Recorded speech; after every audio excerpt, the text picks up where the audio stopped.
really what your vision is with the cryptocurrency you're going to launch, Islamic DAO that you will bring on the table, and what do you want to achieve? Yes, Bismillahirrahmanirrahim.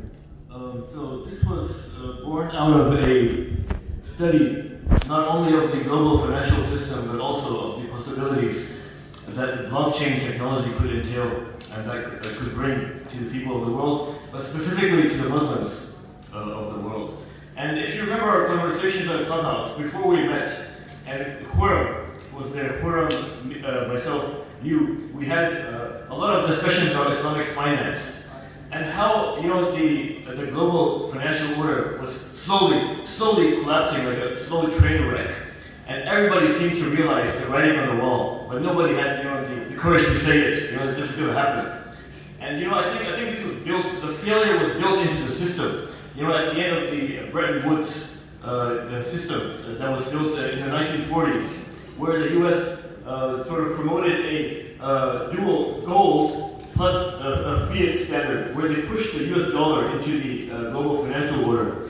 And then they actually pulled the rug from under the world by terminating the link of the US dollar to gold. So essentially creating a fiat world order in the 70s.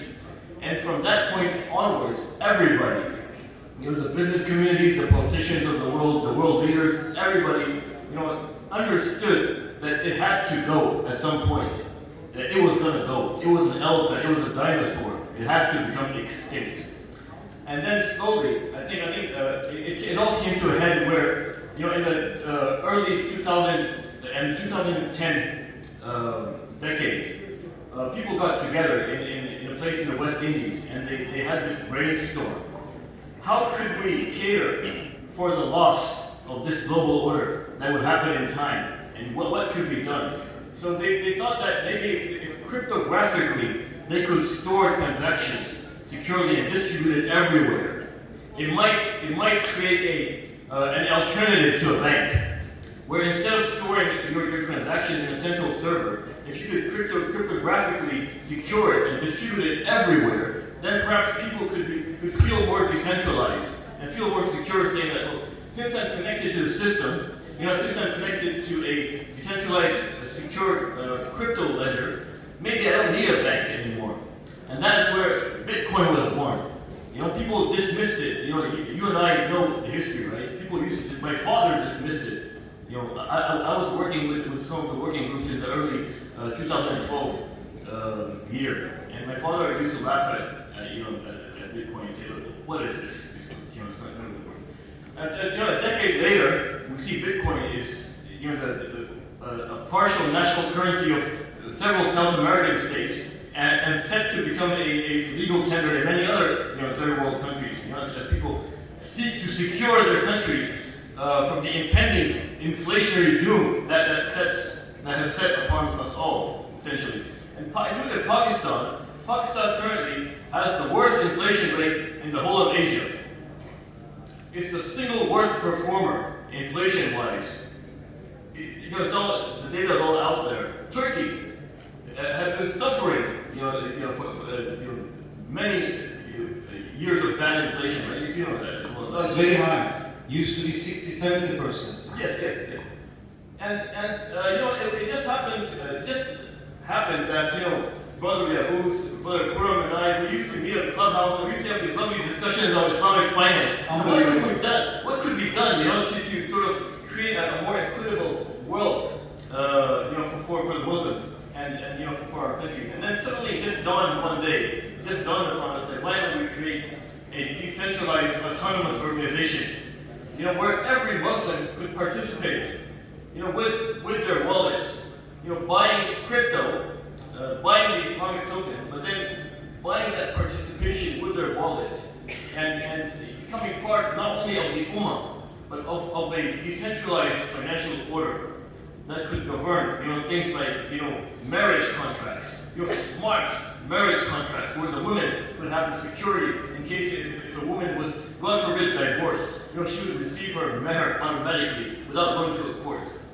Just because if she did the contract initially on the Islamic DAO. It is trackable all around the world. Islamic token. And the inheritance issues that plague the Muslims of the world today, right? Where every fiqh has their own inheritance law. So you have to go to these specific clerics to even get your inheritance done and stuff. So if you put this on the blockchain under Islamic DAO, your inheritance is solved. All you need to do is just purchase Ether, put it on the DAO, and when you die, your kids automatically get it in the exact proportion that either you or your cleric guarantees. So during the divorce situation, God forbid, you're empowering women actually, and with the heritage, you're clearing all the issues from the beginning. Yes, so it's basically governance at a very grassroots level in the Islamic community. If you remember, ages ago, we were told that Islam is decentralized at its core because the relationship of the Muslim with God is a personal relationship, right? So it's very decentralized. Although you might argue that at some points clerics or certain clergy tend to centralize it in the mosque or in some areas. But through the DAO, we even have a plan to elect your local imam, for example. Your mosque This is very important.